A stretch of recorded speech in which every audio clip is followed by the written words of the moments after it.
competition. And so we only work with natural brands because we believe that that is the way to help people live healthier lives and also to support our planet. And the way we do that is we built a community of 1 million shoppers and growing every single day that use Social Nature's platform to discover natural products that align with their health goals, with their sustainability goals, and with their overall values, and to have the chance to get to try these products where they shop. And so the goal here is we're trying to help consumers make the switch to better for you products by making it easy for them to just try new things to align with their values, where they shop.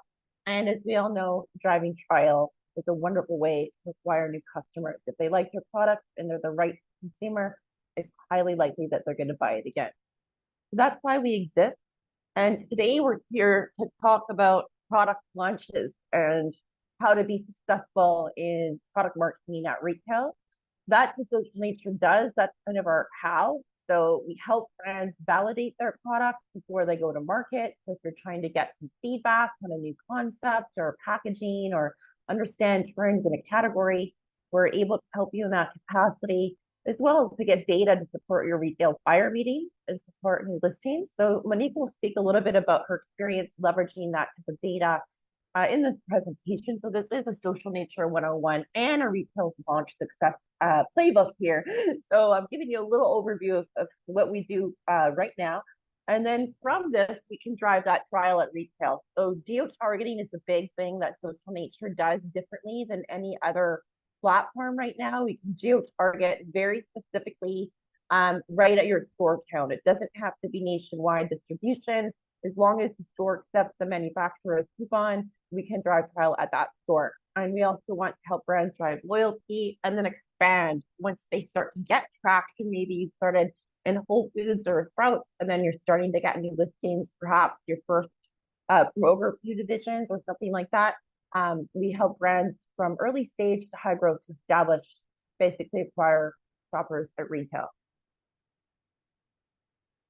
And the reason we're on this call today is, there is a big problem in the CPG space. The problem is that the failure rate of product launches is incredibly high. It's at least 70%.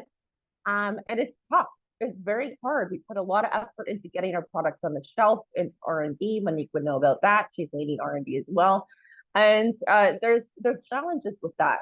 Sometimes you're on the shelf, but you're so new to market that nobody knows about you. They're walking past you. They don't see you on the shelf. You're on the bottom. And it can be really difficult as a new brand to be able to get that in-store discovery and movement happening quickly. And so we're here to kind of give you some tips on things that you can do as an early stage company to support your new listings and to support your current product to move off the shelf.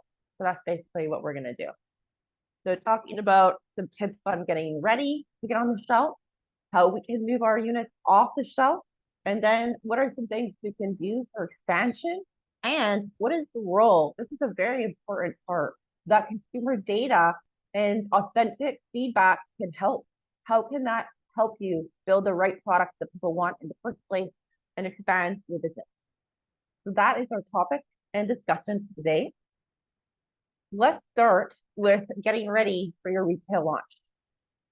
So we've got 4 things. This alone could be a half-day workshop or a full-day seminar, probably. We're just going to discuss a couple of key points here, starting with validating your product with consumer feedback. And Monique, do you want to share some of your experience around this as a early stage high growth brand? Absolutely. So Free2Be Foods, for everyone, is a allergy-friendly snack company. So we make treats and snacks for people with food allergies and sensitivities. So we, have been lucky to have some products on shelf for a while now. But one of the things that we see is that they are very successful with consumers. They're really excited about it. And we've used Social Nature as a way to help us think about where else can we go with our product. And that's been a really helpful tool, not only thinking about product format, but also what channel or retailers do we want to get in with. And that consumer feedback has been really valuable for us.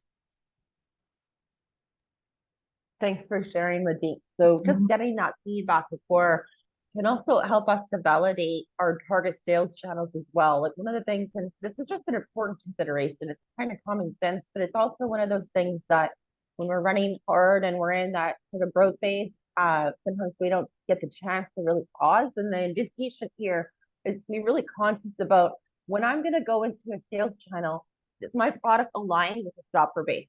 So if I'm selling some kind of premium brand product, do I want to go in a convenience store at a gas station? Maybe not. Do I want to go into Walmart right off the bat before I have a current customer base? I don't know. Maybe, maybe not. So you've got to think about who are the shoppers at that retailer and how is your brand and your target audience that you validated in step one going to respond to this product. And another piece that's exciting, it can be difficult depending on the category, but another thing that can be really helpful is to get a feel for, is this an incremental sales opportunity for that category? This is where innovation can play a role and help to drive incrementality, and to help the retailer see that, wow, I might actually help you grow your overall category sales because I can help drive new users into this category. And now that makes my product a lot more interesting than just $15 back and forth. Monique, is there anything you want to say about incrementality here? Absolutely. And I think also, just in the second bullet in Yeah. general, at Free2B, so I mentioned in the first section that we used customer feedback or consumer feedback, excuse me, from our digital sampling with social nature and really clearly heard that there was a high interest in having Free2B in Target and really heavily over indexed with people who are interested in our product. We heard that actually then also from our own consumers through our .com email database, and we're able to then go craft a story that shows how Free2B aligns with Target shopper base, how allergy-friendly treats aren't currently in the aisle for them. And we're able to secure a pilot with them that actually starts next month. It's a very small pilot, but a first step with Target is a step all of us would love to take, right? 100%, one step at a time. And Yeah, the other point here is understanding the retailer's margins and velocity targets as best you can ahead of time. Of course, you're going to have a conversation with that buyer. You're going to get a chance to ask them questions. But if you already know, maybe you've got some peers or a broker that you can talk to that has an understanding of this, it's going to be important because the margin that they want could be SRP 40%, that seems to be pretty standard right now, is going to be something that we must consider in our financial plans. So we want to make sure that we can afford to give the retailer margin, but still have enough of our own margin to fund what we're going to need to drive that sell-through, which is point number 4. So having these things all lined up is going to help us build a compelling case for getting on the shelf in the first place. absolutely. And I think, just with those, taking this Target example a little further, Yeah. with Target, when as a team, we were looking at how do we propose something to Target that they're going to get excited about and that shows them that we understand what they're looking for. One of the things that we learned was that Target really focuses on dollar sales. So they want that top line dollar sale hit, and they prioritize products that meet higher sales per placement. So instead of going in with our 2 cups, which are our normal chocolate cups with sunflower butter that we stick on end caps and we stick them on checkout lanes and they're lower priced at $2.29 to $2.99. We actually went in with our minis that are priced at about $5.99 to $6.29, which we were then able to also show sell-through data that we already at other retailers are hitting the velocities and able to put forward the margins that they're looking for. Thank you, Monique. So the next piece is, okay, I got on the shelf. Now, how do I move my units off the shelf? And this is a big one, especially if you're a newer company and you haven't built a ton of brand awareness yet. Maybe you're only in a few hundred stores. It can be really tough to use traditional marketing like social advertising and things like that to like geo-target people to get into stores when you have sort of that just initial footprint. So we're going to talk about a few strategies on how we can do that. And one of them is driving trial. So a lot of, I think, Monique, you had this recommendation that when we are kind of newer, we actually want to go a little bit more into like mid-funnel activities, like where we're actually trying to drive a sale inside the store versus top of funnel, building brand awareness and repetition, and then kind of hoping that that will pay off into a sale. Do you want to speak just a bit why that's important, and then I'll go over some of the different opportunities that people can do to drive trial at retail? Absolutely. One of the things that I have noticed moving from, a larger company where we had pretty extensive budgets, that driving awareness to then drive purchase takes a lot of money if you're doing larger TV ads or radio advertising, and that getting the higher return that you want on your investment when you're just starting out and you really need every dollar to be prioritized and working hardest is figuring out where in the shopping journey for the product that you're selling someone can convert to, and they're making those decisions to buy the product. And I think that you'll find that that's a good investment of your money versus thinking about, how do you run a full advertising campaign that lets people know about your product, but is expensive then to drive and get them to actually purchase it from that awareness. So in-store demos could be, a great place to start. There are more opportunities now with in-store demos. And I think that, they can be expensive and hard to scale. Once you get to 50,000 stores, you have to sometimes deal with different contractor firms, and sometimes it can be difficult. But if you are just starting out in like a smaller regional health store chain, and you are like the founder or like a key founding member of the team, I think that they are an effective way to just really have the chance to talk with consumers directly and to get their feedback on your product, to observe the shopping behavior of people in the store when they walk through the section, just observing and getting a nice feel for things, I think can be an excellent opportunity for founders and early stage teams to be in the field. We have to be in the field talking to people. That's the best way that we can learn. And then as we start to scale, the in-store demo model can be useful, but it can also be challenging. Once you hit a certain level of like velocity and you have to move a certain amount of units, the challenge with them can be, well, what if it just isn't that busy? What if, I'm relying on in-store traffic, I'm relying on whoever it is that wanted a snack to come by my booth. Are they really the right consumer? And am I going to move the units that I actually need to do with this investment? So I would use them as more of like market feedback technique that will also help drive a little bit of movement, of course, but I would not use them if I'm trying to drive a huge volume of sales. And I think you just have to make those decisions as you go along your growth journey. Anything you want to say about that, Cindy? No, I've had really similar experiences where some of those demos and field marketing can get quite expensive, but and there are lifts, but they're not as targeted. So you don't see the transition because you're not reaching your really specific target consumer to drive sales on a long-term basis. Totally. The field marketing piece is a good one to add in. Maybe once you've got like a really strong regional presence. So I would not spend money on, and I've been doing marketing space, not just at Social Nature, but for a long time and at brands myself. That's why I speak from personal experience. I would not do a lot of field marketing and like community events or like races or yoga things or anything like that until you have a really strong footprint, enough stores in that region. If you don't, what you're going to end up doing is hiring contractors, spending a ton of money on like event activation, sometimes permits, product, and then where are they going to buy it? So you want to layer in experiential marketing probably once you've gone past, a certain amount of stores and sales, probably past, I don't know, several $1 million in revenue with a strong traction already. In that case, it can be like a fun way to kind of build awareness and get some buzz happening for your brand. The other area that is effective is there definitely is an opportunity in some cases with retailers to do grocery sampling, like through delivery or click and collect. So I would encourage you, if your retail stores do have the online e-commerce piece, to investigate where I can sample, because they're at a point of interest when they actually open their shopping bag. They're thinking about it. They're at the point of use. They're in their kitchen. They're unloading their groceries. Oh, there's a sample. If it's good, and your little sample kit says go and buy it now, or a little promo, it's not that hard to drive that conversion. So I think that is a good opportunity for brands, because again, it's at mid funnel. It's more close to that past purchase. TPRs and special offers, especially right now, dealing with inflationary environments. Who doesn't love a good deal? And those things can be really helpful in helping to drive targeted trial.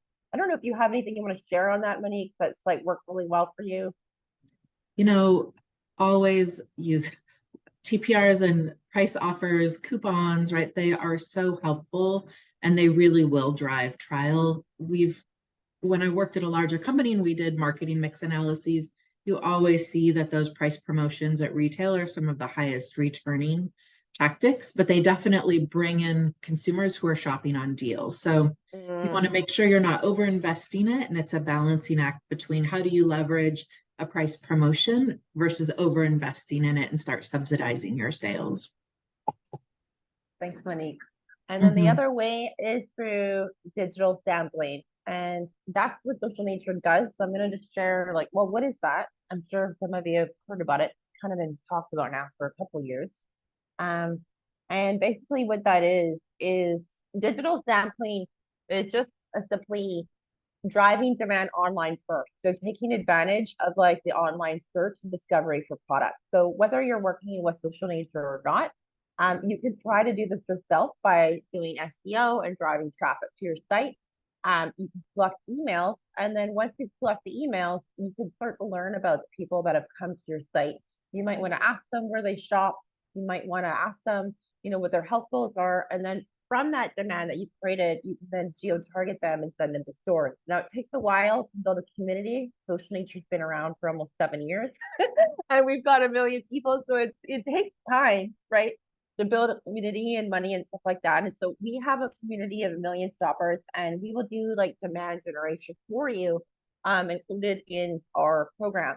So you don't need to worry about having to pay to acquire users, dealing with changing digital acquisition costs, which are a little bit crazy right now. We will help you build that demand with the right audience. And if you have a specific audience that you're looking for, we have a community of better pleased shoppers, people that are really engaged.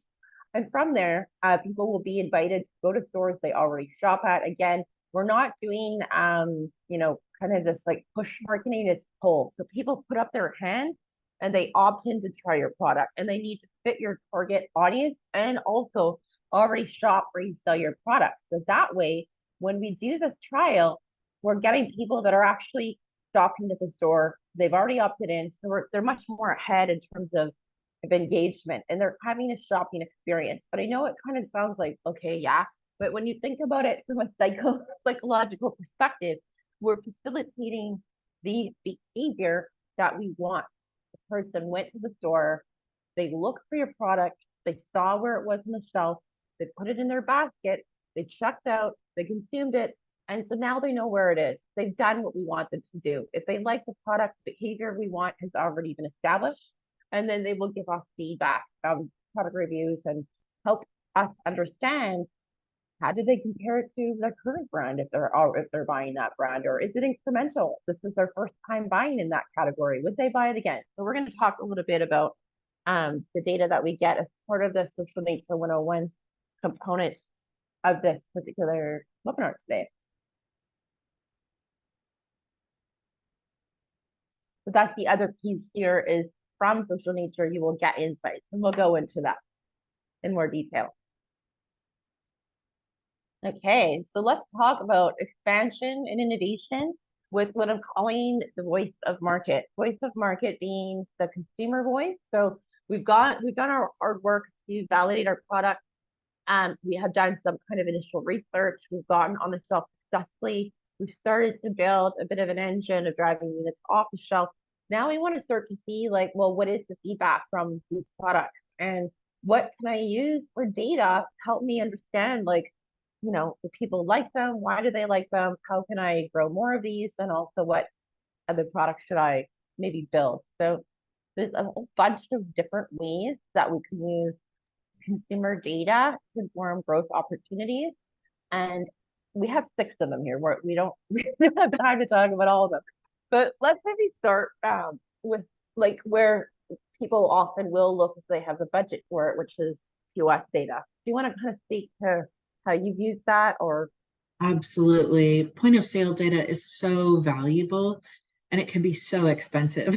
So one of the things that I love about the structure that Jess has in thinking about all of these locations to get feedback quickly on is that you're going to most likely everyone ends up with a web of these different pieces of information adding in to create your insights. And we've been very fortunate at Free2Be. Our broker does reporting that they can provide us on point of sale data, and it's a report, so it's not, diving in, not able to dissect and pull apart every piece of point of sale data that you want to look at. But it's so critical if you can get your hands on it at a price you can afford, or some retailers will partner with you and provide it. If you need to buy it from the large data providers, it does get very expensive, even for one-time pulls. So be prepared for that as you're thinking about it. And maybe startup CPG has I mean, you guys have any partnerships? Maybe you do, can help your guys out here. Absolutely. Yeah. The other thing that is just a nice reminder is if there is room on your packaging, then you think QR codes could be a nice way to capture some feedback. You can integrate with the product review software. Okendo is a pretty good one. 𝐲𝑗𝐿 is another one. And then what you can do is you can ask people what their experience was, and then what you're doing is you're also capturing a new user. So you're doing offline, online, actually, right? And that could be really useful. Or if you're a food product or a condiment, maybe it's like, hey, scan this, get a free recipe book or something like that, or gluten-free products. Here's some more gluten-free recipes you can do, and just getting people engaged is good because that way now we're literally using our unit sales to drive more feedback, and it's going to be fairly recent because the person would have scanned it relatively right after they used it, most likely. So I think that's a good one just to consider. The other one is always like using our existing community. So I mentioned to you earlier about the idea of leveraging email marketing to drive trial at retail. There's ways that you can set up your email sequences. Let's say you did do a new product launch, you let your community know that you've got this really cool new product available at Whole Foods Market. They shop there because they told you that when you captured the email. And then after, you can set up a sequence that's like, hey, did you guys try this? What did you think if you did? And to start leveraging like as much as you can, like the community base that you have. There are lots of different ways that you can engage people. Jumping in on the next one around consumer research. This one is you get really in-depth information partnering with an agency or a vendor. And there are some more cost-effective vendors coming out now that really use technology to help bring down the costs. But a focus group, something like that, where you're trying to figure out how do you then move your business to the next level? What do you need to respond to can be incredibly expensive. So if you find really easy ways that you can, at a low cost, get some consumer research going or get feedback from people, and you can afford it, always go for it if you can, is my opinion. The more, the better. Then the next one that is much easier to do than consumer research or product reviews. So finding out what consumers think after they taste your product is so valuable. It gives you quick information. It gives you really direct feedback. We recently launched some new flavors at Free2Be, and we are already seeing feedback starting to come in through reviews, both on social and then our own website. We've used Social Nature, which we'll talk about in a couple of seconds, where we got tons of feedback from customers, understanding what they liked about the product, what they didn't like about the product. And it helps not only with how do we look at our consumers and who do we target, but what are some of the barriers we need to work through in the future. Definitely. The product reviews are so important. There's that social proof, and a lot of retailers also require them to be listed on their website. And getting to understand like how consumers use their own words, how they describe their experience, how they're using the product. I've seen with clients over at Social Nature that when they dig into that and really analyze it, like sometimes they've gotten new ideas for for content or new usage occasions, or they saw, wow, people use this product really fast. So however you're getting your reviews, it can be hard if you're a small team to actually sit there and read all of them. But if you can, maybe try to read, you know, some of the, just try to read all of them. Like, well, not all of them, but try to read as many as you can that are like good ones or bad ones. You can also Absolutely use worth the sentiment time. analysis software and stuff to pull out key themes too. But yeah. So in terms of digital sampling, social nature, I'm just going to show you a few slides on the kind of data we can get. It might help you understand how it could help you in your business and give you some ideas. So just to recap, we are attributing shoppers based on where they're shopping. That was an Oxford sentence. You can target people based on whatever retailer you want where you sell their products. We've got communities around all of these retailers, from Whole Foods and Sprouts to Walmart, Kroger, Target, and conventional. So all we need is your store list. We can target people that already shop that store within a matter of weeks and start to get you in the moment feedback. So feedback from the point of purchase when they're shopping. That's really valuable. You're not waiting for 6 months for a study or several weeks for a focus group. You're actually getting in the moment feedback from the field. And you're going to understand who wants your product and why. So I mentioned at the beginning of this that we're also helping you as part of the digital sampling pathway, build that demand for you. So when we build a demand, we're understanding why were they interested in trying your product? What was it about in the first place? That top of funnel first impression data that people want, you want to know that that's your hook, whether you're doing digital or social ads or front of pack stuff or in-store displays, any of this kind of thing. We want our first impression hook to be strong. So we can help you understand that hook through our demand data, which drove demand and interest for your product. You can customize the question so that you can get a feel for if you're struggling with, oh my God, we have so many attributes, which one? We can kind of help you to refine that and define that hook. I get excited over this, so I love data because when you actually can apply data, it's really fun and really useful. The other piece is understanding the purchase intent and the frequency. So not just if someone will buy it again, if no, that's nice, but why? Why will they buy it again? And how often will they buy it? That's a really good one because we want to know that we have the velocity potential of the product that we want. So if we thought that people were going to buy it every week and the majority of people for some reason said, well, we're only going to buy it once a month, well, either we're not targeting the right people or there's something, your product, people just aren't using it as much as you thought. And maybe you need to do something about that. You need a different size or you need to do more marketing on how to use it. So we can help you with essentially demand forecasting, which can be very, very hard to do when you are new in market. Very tough, but incredibly important. Do you want to say anything about demand forecasting? Or Oh my gosh, it's so hard. maybe not. So hard with new products. Hard, right? So one time I heard a piece of advice from a forecaster that the only thing you can guarantee with 100% about a forecast is it will be wrong. So you do your best and then you pivot and you do your best again with all the pieces of information you can put in. 100%. And this is like one more piece of data that will kind of help you build out your puzzle and keep going, keep iterating. So the other thing we can do is we talked a little bit about this before. If you are trying to see is there an incremental opportunity here?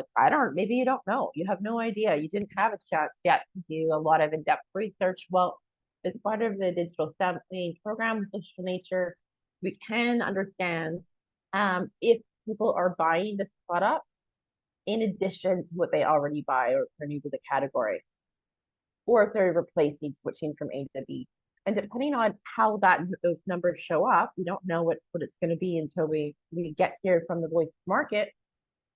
That can be put into a retail pitch deck. And we have had clients that have been able to see, oh, wow, there is quite a big incrementality piece here. That's great. And they put it in the retail presentation deck. And that was very compelling for them.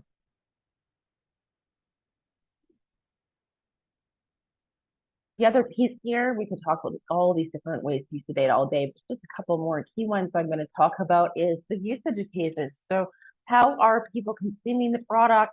This can be really useful for our content marketing, for product positioning, and just learning a little bit more about the consumer experience and their journey with your product. And we have had some kind of innovative products that quite frankly didn't quite know what they were yet. It could be a dessert, it could be a smoothie. Nobody really quite knew. And they figured out after doing, a few different campaigns, I know where our consumers were navigating towards, how they were consuming it, and in which segments were using it for what. And that helped the brand kind of nail their positioning because they needed to. And that was useful. So there's lots of ways you can use this data. It's always fun to know how people are enjoying your product. The other piece is, as I mentioned to you, that in the moment shopping data, so we can understand like rapidly, can people find your product in store? Were they lost? Where would they expect to find the product? That can be very useful when you're coming into planogram discussions. If you got some data, earlier, and maybe you are wanting to pitch to like move your product or get a secondary placement, depending on what it is. And then you will be able to get the feedback. You can say, hey, I sent 3,000 shoppers through your stores. Here's what they said. Here's what we would like to see the product. Let's put a secondary placement there. And that's compelling. And that retailer wouldn't have known that because they wouldn't have talked to those consumers. So that can be useful. And also to understand what else are they buying, basket data, et cetera. And that can be helpful for cross promotions, things like that. Final piece here. Well, sometimes not everyone loves the product, and it's sad, but it's reality. It's part of life. So what are the barriers to purchase? Why would somebody not buy it again? We will also help you to understand that. You can sort your reviews by low ratings as well as high, so you can hone in on if there were any challenges, and then theme out what the biggest challenge was. So in this particular example, a lot of people didn't like the taste of the product. Well, if you wanted to learn more and do a follow-up campaign and learn more about, well, what would they change, or, let's hear more about that, then we also have that ability as well. Okay. So now we're going to transition into Monique, and she's going to share her story on how she's been leveraging the social media platform for her growth, for your growth at Free2B. Thank you, Jess. I'm so excited to share this with you all. I've been in brand management now, working in CPG for 16 years, and it's, you start finding pain points of like, how do you drive velocities in a retail store and actually move the needle? And just finding the social nature team has been invaluable for us at Free2B. We are, we have a very clear target consumer of people with food allergies and sensitivities. And we know when those people try our product, they love it, they get excited about it, it's safe for them to eat, it replaces a really nostalgic peanut butter cup that so many people love. So at the same time, it's a balance between how do I go find those people and spend money finding them versus how do I make sure my product is still moving in a store and I stay on shelf? And how do I grow our story of how we're doing in different retailers so that we can go pursue more distribution as a company? Because one of the biggest things we hear from our consumers is they want us in more stores, they want us in more locations because there aren't a lot of allergy-friendly treats. So what we were able to do with Social Nature is incredibly unique, I think, in my experience and time working in marketing. So we did a very hyper-targeted digital sampling trial at Sprouts, sent out 6,000 coupons for free products for people to try. And what was exciting for us is that of the people who signed up to do the digital sampling and, like Jess mentioned, raise their hand, they're pulling the product, they're super excited about it. 2,500 of those people were looking for allergy-friendly food options, whether they had a food allergy, they had a child with a food allergy. So we were hitting right at the center of who we're looking at, even as we looked at what other things people were excited about with our product. It all hit right in our, our wheelhouse of what the products are intended to do. We were able to get fantastic feedback through reviews. Yes, here 4,000 reviews across our SKUs. We were able to see the ratings. One of the most exciting pieces of information that we learned is that when people tried the product, and we were able to sort both on people who are looking for allergy friendly, and then just like everybody who tried the product, all 6,000 of those people, we saw that there was a very consistently high purchase intent. So 84% purchase intent with our products after doing the sampling. And what I think is really fantastic about Social Nature is when you know who you're trying to reach, the team is able to help you partner up and find both hitting your goals in a retailer and hitting your goals with a target consumer, which is a pretty unique set of intersection in a lot of different places that you'll be able to work with. A lot of shopper marketing tactics, it's just kind of a mass blanket across those consumers and shoppers coming into a store, and like, half of them are not going to care about your product. So they're getting something for free and then they're never going to buy it again. 84% purchase intent was fantastic. And if we go to the next slide, one of the things we saw is that this was not just like a people looking for freebies type of an initiative. This really has driven sustained growth for us at Sprouts ongoing. So after this sampling period, because we know the time that the coupons are going out to consumers when they're going into market, we've seen in point of sale data that we recently got, which was exciting. In the 4 and 12-week period following the sampling period, our growth rates ranged from 10 to 17% year-over-year same-store sales growth, and that was without distribution changes, no new items on shelf, no pricing changes. These were all velocity changes driven by increased ongoing consumer purchase. So one of the pieces of information that we also learned in the pre-survey was that 95% of people who raised their hand and wanted to participate in the digital sampling effort had never tried our product before. So, of 6,000 people, 95% are new to brand, and then 84% are interested in repurchase. Of course, not all of those people will repurchase, but seeing everywhere from 10 to 17% year-over-year sales growth, we're very confident that this tactic and initiative really helped us move the needle at this retailer. And we've had some great new partnership opportunities that Sprouts has come to us with. They haven't quite panned out yet. We're still working through them, but they've never approached us before as a product. And it's really exciting when a retailer is picking up the phone and asking you as a brand if you can come forward with something that they're trying to solve for the future. So I know that we're going to unlock something with them for the future. And on the next slide, too, this is a really unique I think insight for me, at least, that we got out of the data. There's a section that talks about why do people want to buy your products, or what was most appealing about them. And because we have a target consumer who has food allergies and sensitivities, they're vegan, we've kind of thought about a lot of these different elements. But what was in the top 3 for us was actually non-dairy. And we started leveraging this insight in our sponsored search and in various sponsored keyword searches on different platforms. And it's become a pretty heavy traffic driver for us. So non-dairy chocolate, turns out, there's a lot of interest for it. We're still working to figure out and unlock what is going to drive the conversion for this insight for us in those sponsored locations, but we're pretty excited that we were able to find an entirely new set of traffic. We were looking for vegan chocolate, allergy-friendly chocolate. We've got all the taglines that we thought were working. And this one was just a really unique, special unicorn in there that we're always all looking for, right? Is what is that next keyword going to be that you can find some unique new traffic for? I guess the last thing I'd really love to share about Social Nature is that you know, when we are in a smaller business situation, we all are resource constrained.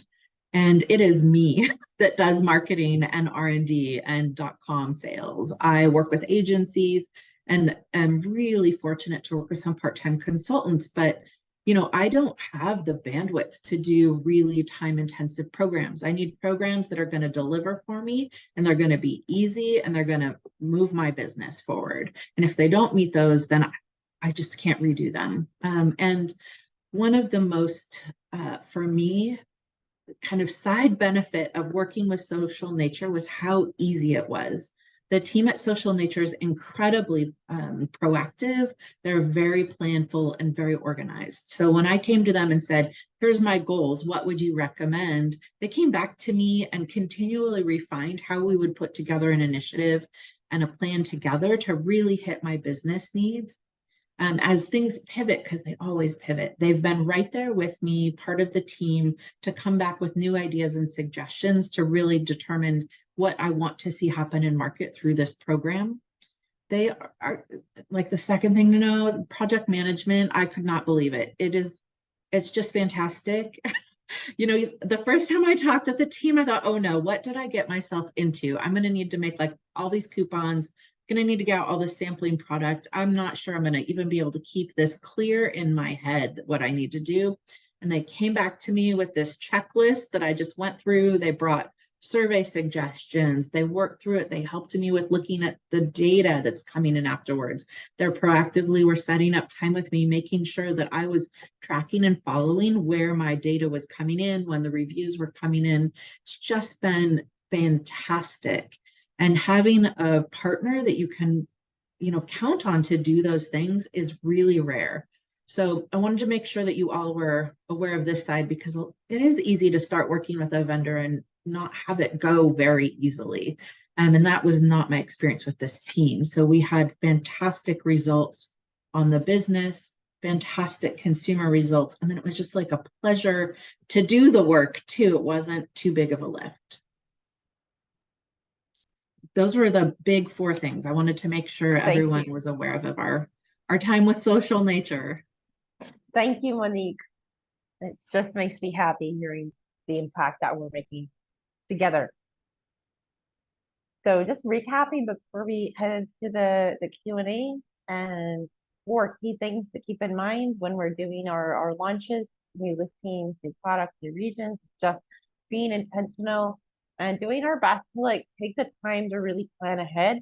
I've worked with brands where it's like, oh, it's super last minute, and it's like, oh my gosh, we have to get all this figured out in like actually like 4 hours or a couple of weeks. If we can, as much as possible, giving yourself that time to really validate the product and think clearly about your margins and all those things is really going to help you to be successful, to be able to de-risk your product launches as best you can, again, by involving your own community or working with other Better For You shopping communities to get feedback.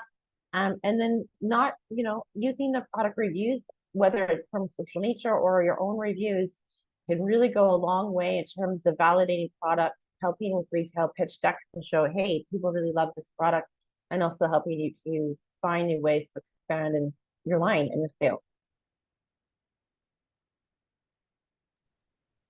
Absolutely. I just think I love how you've set up this recap, because just tripped over my words. Bringing new products into CPG and retail can be so expensive, and the failure rate is so high. So really taking the time to think through this can help make sure that you're that much more set up for success. Thank you, Monique. Hi, Kim. Yeah, we're at Q&A right now. So yeah, some questions rolling in. Thank you for an amazing presentation as usual. And I loved hearing about Free2B and consumer here of Free2B. So love your products. I'm gonna hop into the Q&A right now and just start getting into some of the questions. One of the first questions we have, if it's the first time to getting into a retail chain, how should we set KPI, units sold at each store? That's the first question. Do you have any benchmarks in each category? For example, what's the benchmark for condiment section at organic and natural supermarkets? Do you want to take that, Monique? And I can Sure. answer after? Honestly, the first place I would start is seeing if you can get information from the buyer, the category manager, or a broker that you're working with, because each retailer is different. You know, we've seen dramatically different results at a Sprouts than a natural grocers, and those are both very focused on organic and natural, but their shoppers are very different. They behave different. They expect different things for each of their different categories. So if you have that open communication, that is the perfect place to ask the buyer or category manager what they expect and what they want you to succeed at. Like what are they hoping for out of your performance? That's where I would start personally. I echo the same there. Okay, great. Next question is, can Social Nature give us a ballpark range of what sampling campaigns cost? Yeah, it's customized depending on how many stores you're in and what your goals are. We've got annual programs, and we also have project-based pricing. So the minimum fee to get started is around $5,000 for roughly 500 targeted trials or so. And we can do trial all the way up to 20,000, 30,000 people. So it depends on what your goals are. And we could definitely set up a call if you wanted to ask us more information about that. You could email us at marketing@socialnature.com, and we will set you up with a call to discuss your goals and your budget. I'm going to pop that in the answer. Thank you. Marketing@socialnature.com. Nature.com. And I'll just share my screen one more time so you guys can see our contact information if that's helpful as well. Marketing@socialnature.com. Yeah. And our website is right here, business.socialnature.com. Okay. I'm going to stop sharing because I think you get tired of looking at slides after a while. Nice to see people. Okay. Now, Tony asked a question, but then he said, I saw it on the direct customer feedback. So I'm going to ask it anyway, just in case somebody missed it. So is the purchase data on consumer intent, will buy again, demand forecasting, self-reported by the consumer, or is it derived through the other metrics? Okay. It's through the consumer in the sampling program itself. So you're hearing directly from that person that had that shopping experience for your product and told you what they think. Okay. Oh, Nicole popped in with another question. Where did Free2Be publish the product reviews they received through Social Nature? Did they publish them? Yes, we've used them in two places. One is on our .com site, because more reviews is always helpful. And to be transparent too, with our specific target consumer, people with food allergies do so much research before they buy a product because they're trying to make sure the product is safe for them. So the more reviews we have that say things like, I have a dairy allergy, I have a peanut allergy, my child has a peanut allergy and like this, the better. So they're incredibly important for us. We also have been using some of the reviews in some of our advertising. So we, if there's something that really gets across some of our key positioning or a really unique message that we're trying to get forward in some of our performance marketing, we've used it there also. Okay. Tony also says he loves your branding, by the way. So you might have seen that. But this next question, I think is an amazing question. Again, from Tony. Does Social Nature have requirements for its clients like a Whole Foods standard? Yes and no. Like, we would be similar to Whole Foods, but we're not exactly the same as Whole Foods. Basically, we don't want products that have synthetic ingredients are not healthy. So basically natural, better for you is what we do. Okay.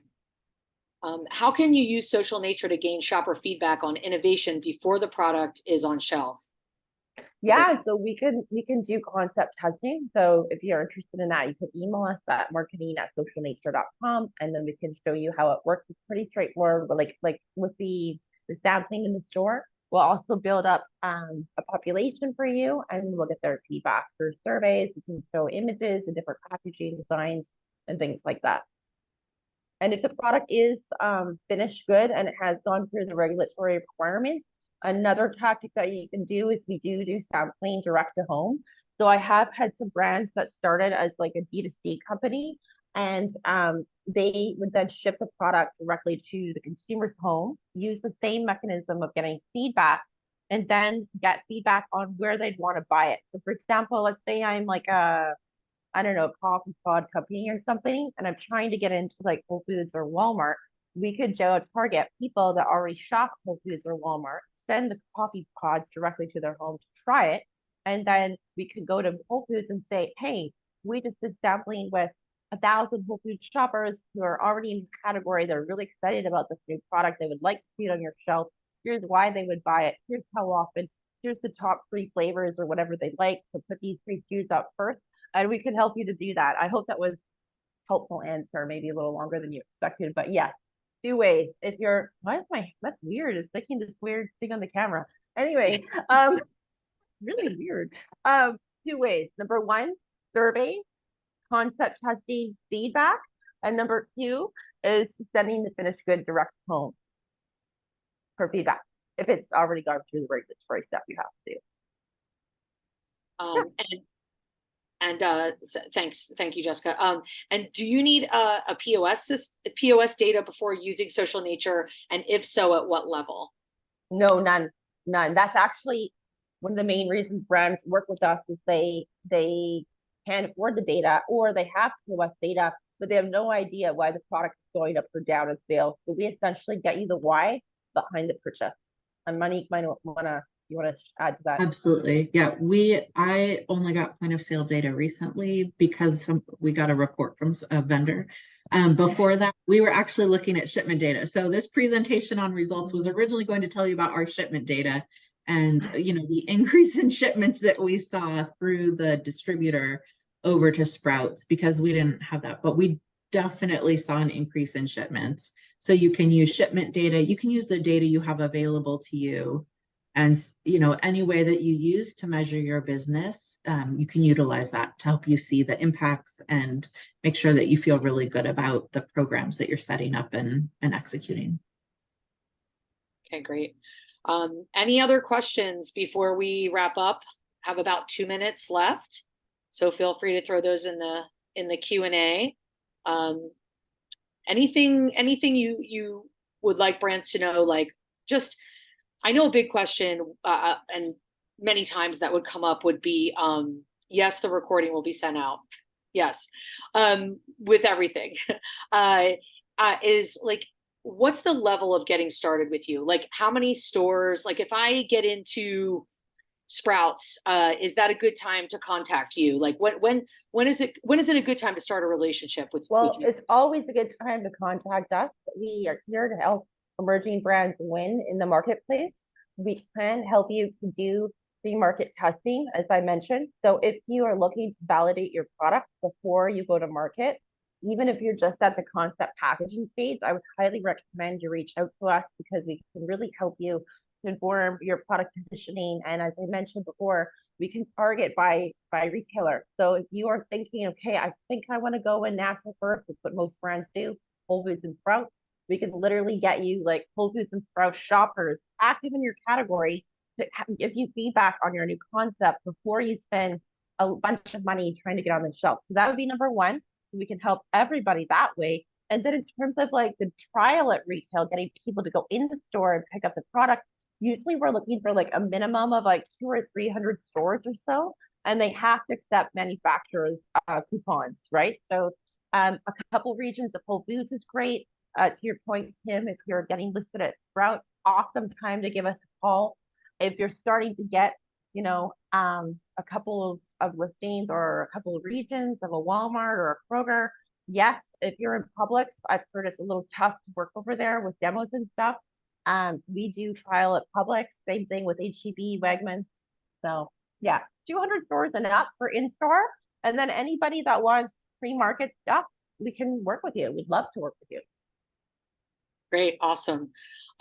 Well, there's no more questions right now. So if there's anything else that you'd like to talk about, just for the next two, have at it. Go ahead.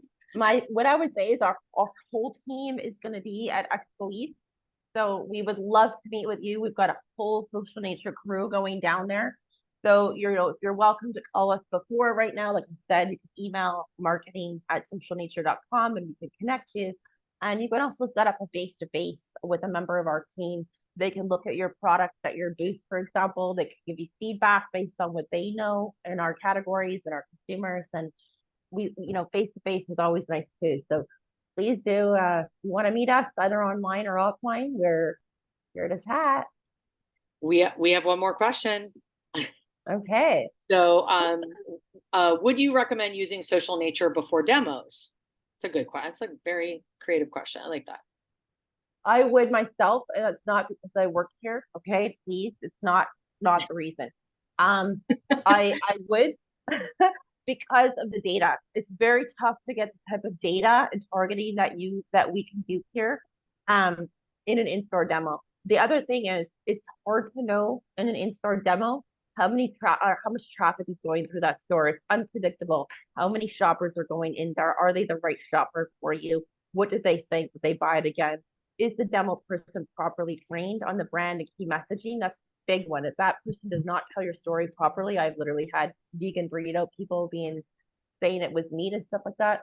So I would definitely do Social Nature over demos. The only time I would do the demos, like I said before, is that in-market kind of conversation. So as a founder or like a new team, or maybe you're in a new market and you want to be in the store, like hearing what people have to say, just getting a general feel, go for it, no problem. But if you're trying to scale your business with a predictable result based on who you want to target and get data that could help you, really inform your strategy, then I would do Social Nature. I would 100% do Social Nature before demos. And that's based off of having done a gazillion demos and not seeing the same level of results as Social Nature, along with then all the data that Jess just mentioned that you have access to. Really helps you learn about your business and your consumer and help you grow. So personally, I would recommend it. Thanks. Yeah, when I walk in and I see someone demoing, I'm like, ooh, how many, I always go up because I'm like, I want to make sure, like first try the product and then but you're always wondering, what's the foot traffic going to look like? Did you hit it at the right time? Are people busy? Is it in and out? So there is a little bit of the unknown there. So absolutely. I think that's a great recommendation. Well, I want to thank everybody for attending. And if you don't have a booth at Expo and you want to meet with Social Nature, come to the Startup CPG booth. That's what we're there for.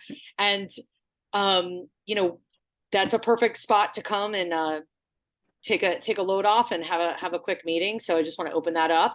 And thank you, Jessica, and thank you, Monique. It was really great to sit in on this presentation. So thank you both.